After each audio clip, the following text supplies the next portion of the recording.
Today, we are going to start working on our dragonfly flower picture. I'm going to begin by making my dragonfly diagonal across my paper. Start with the 2 circles for the eyes and add the curves for the head. Then I'm going to add the next section of the dragonfly's body with 2 curves and then a curve that faces up. Then I'm going to add the long torso for the dragonfly. This is primarily the part of his body that sticks out and is really long. Next, I'm going to start with the wings. There are 2 wings. One is an oval shape and the other is a diamond shape. Both curve in at the bottom and kind of get smaller as they get closer to the body. Next, I'm going to make my wings look 3-dimensional by giving them just a little bit of a 3D shape. I'm going to measure with my fingers and try to do the same size on the other side. It's okay if your wings are not the same size. When you are working on this, you are going to be drawing with a pencil first, then tracing with a Sharpie over top of your pencil lines and erasing your pencil lines that are still visible. I am only drawing with a Sharpie so that way it's easier for you to see. You will be drawing with a pencil first. That looks pretty good. They're not exactly the same, but close enough. And then I'm going to make my 3D line, the little line that makes it look like it's 3D.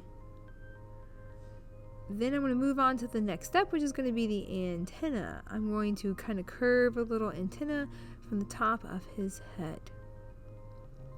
Next, let's add some legs. These are just little L shapes that kind of stick off the side of the body of the dragonfly. Next, we're going to add some curves to the torso to make it look curved and rounded. We're not drawing circles, we're just creating a curve.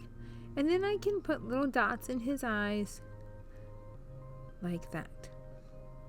The next step is going to be to put little dashes in that 3D space that we created. This just helps to give it some texture to his wings.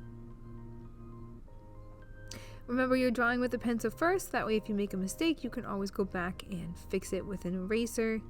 Next, we're going to take a circle and we're going to overlap the circle with the dragonfly. Put the circle in the middle of your paper.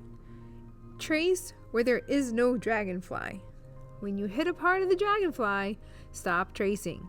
Pick up your marker and move to where the dragonfly is no longer there. Do not draw the circle on top of the dragonfly. Trace all the way around, and when you're done, it'll look like the circle is behind the dragonfly. Now the next step is to draw the petals for the flower. These petals are going to disappear off the edge of the paper. Turn your paper as you are drawing them. This way, they're all kind of going in the same direction, which is out and away from the circle. Turn the paper, draw the curves. Turn the paper, draw the curves.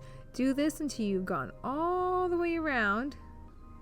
Fill in that last little space. You might have a big one or 2 little ones, that's fine too. Try to get them about the same size. Then it's time to write our name on the back, clean up our materials, and we're all done with today's part of the project.